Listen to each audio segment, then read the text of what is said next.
All right, here we go. Aswand Cruickshank, your one and only Move Swiftly speaker, checking in for a daily Move Swiftly thought, giving you a perspective on teamwork that you will not get anywhere else. Right into it today. I want to address this WLM, this White Lives Matter t-shirt that Kanye West wore, and sort of the dialogue that it has sparked up over the past couple of days. And I've kind of gone out and read some of the, not only read, but listened to some of people's reaction to it, because Kanye West wore a shirt at some big fashion week where it said White Lives Matter, and it sparked up a lot of different conversations. The whole racial conversation started again, and I want to address this. I just want to say it like this, because what I heard through various shows and various podcasts and various responses, whether it be on video or through written text or comments, whatever, what I've been reading about what more in particular black people have had to say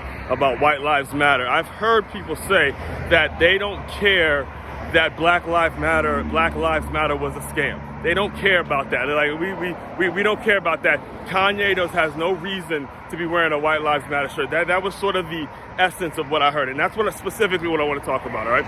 If you are upset at Kanye West, and just for the record, I hate both phrases. I hate them both. Both of them, whether it's White Lives Matter, Black Lives Matter, I hate them both. I think both of them are nothing but a bunch of bullshit and a bunch of shit to further create separation, all right? I hate them both.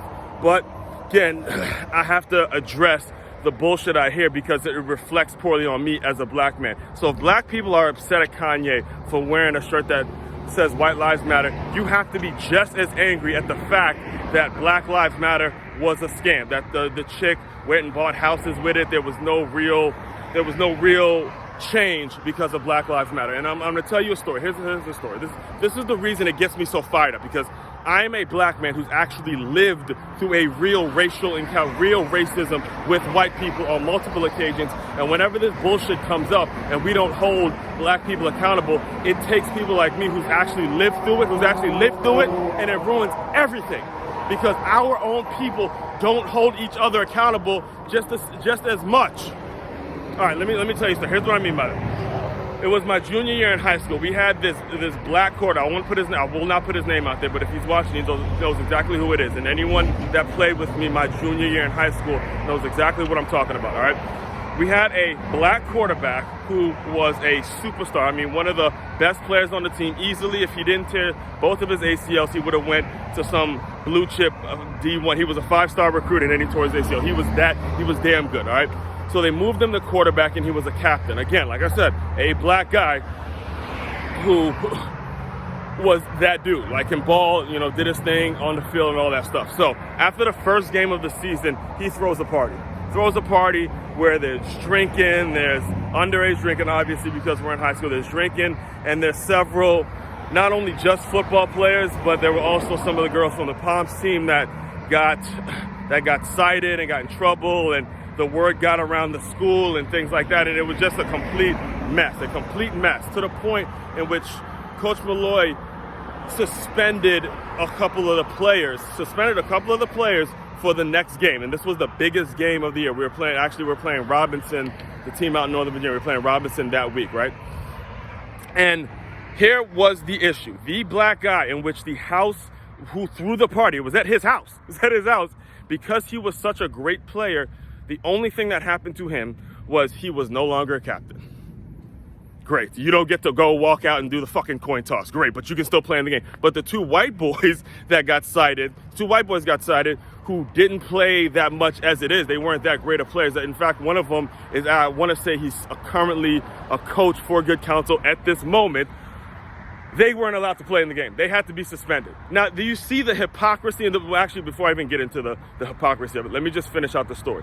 This same black guy that I'm talking about, all right, he went to the University of Maine. Now, when I got to Stony Brook, there were several players who had transferred in from the University of Maine. And the minute I wore my Good Counsel stuff, they knew exactly who he was. And you know what they used to tell me about him? Oh, yeah, he was an alcoholic, man. He used to have thirsty Tuesdays. He used to drink it up Mondays. I mean, that was his reputation. And the minute that they said that, I was drawn back to that party and how that party was handled and how the fact that he can throw a drinking party and still play in the game, yet some of his teammates who weren't that great of players, who didn't have that much of effect on the game, they were suspended, yet he, even though it was at his house, he was still able to play the game. And how the administrators, and this isn't something I'm putting on just Coach Malloy, even though he obviously could have sat him down. This is something that the administrators need to get involved in and say, look, Coach Malloy, I don't give a shit how great of a player he is. He's not playing. He's not fucking playing.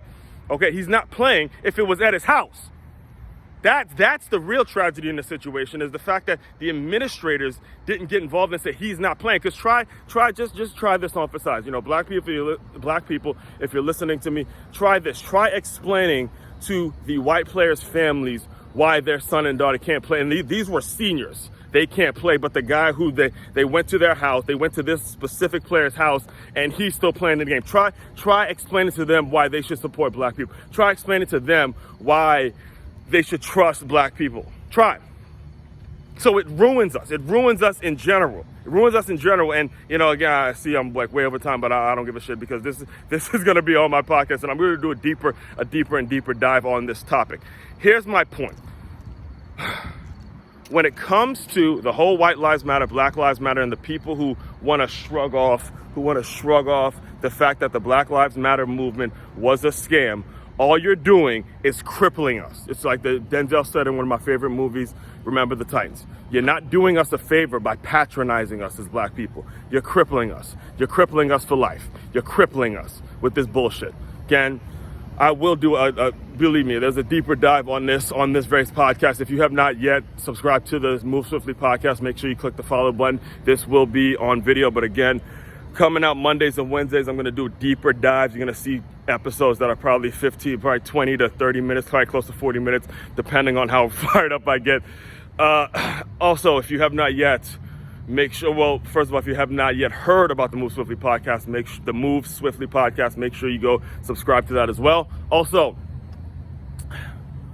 makeyourmove.com. That's MAKEYAMOVE.com. Purchase all my books, from Swiftly to Move Swiftly Coloring Book, to Make Your Move, to the Six-Figure Athlete, and the most important thing, the ROI hiring seminars. Make sure you inquire about those, and the Move Swiftly workshops, in which we are finding the right employee and matching it with the right employer.